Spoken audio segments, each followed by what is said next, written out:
Let's have a look at how the Callaway adapter works on your Callaway driver.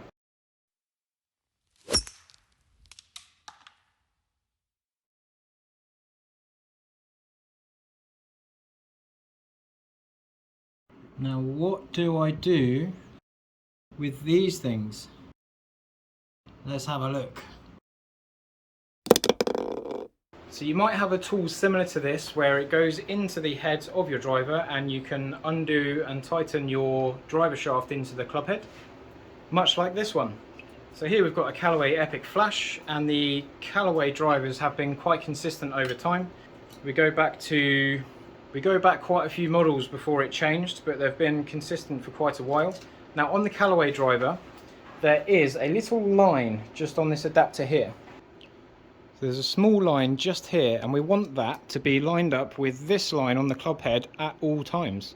I've seen a few people where this moves round and round the other way. Some drivers we do need to spin the shaft round, but with Callaway we keep the shaft in the same angle every time. So the thing that moves are these cogs. Now we have lots of different settings within these cogs. So we've got DS, we've got -1, we've got +2, we've got neutral, and we've got a D setting, which is draw. Now the draw setting is where the toe goes slightly higher, which changes the direction of your golf ball. Now when I have an iron like this, if I go flatter, the ball points out to the right. When I go more upright, the ball flight moves over to the left. So the draw setting brings the toe higher and brings your ball flight to the left compared to a standard setting.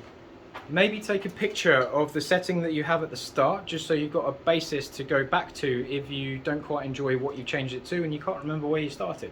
But the highest launching version would be +2 draw. So +2 draw would be your highest loft, furthest left setting to have the driver on. We can take this head off and move these around. Draw standard, -1 neutral, and we can change these around as well with each other. So we've got +2 neutral, +1, so you might want to go 1 degree higher, 2 degrees higher, and we've got -1 as well. So there's more options in more loft and less options in lower loft, which is maybe a hint that most people don't quite hit the ball high enough. Maybe try it on a higher loft and see what happens for yourself. If you hit the ball out to the right, try the draw setting. But what we're going to do is we're going to put this on neutral straight, and when the tool goes in here, we go righty-tighty all the way through, and it will get a little bit tight, it will get a little bit of tension, and when we get that, grab the head and click. Once we click, you can click it once, you can click it 10 times, it doesn't matter. These tools stop it from over tightening. Once that's in, it's in. Have a few shots with your different settings and see how you get on.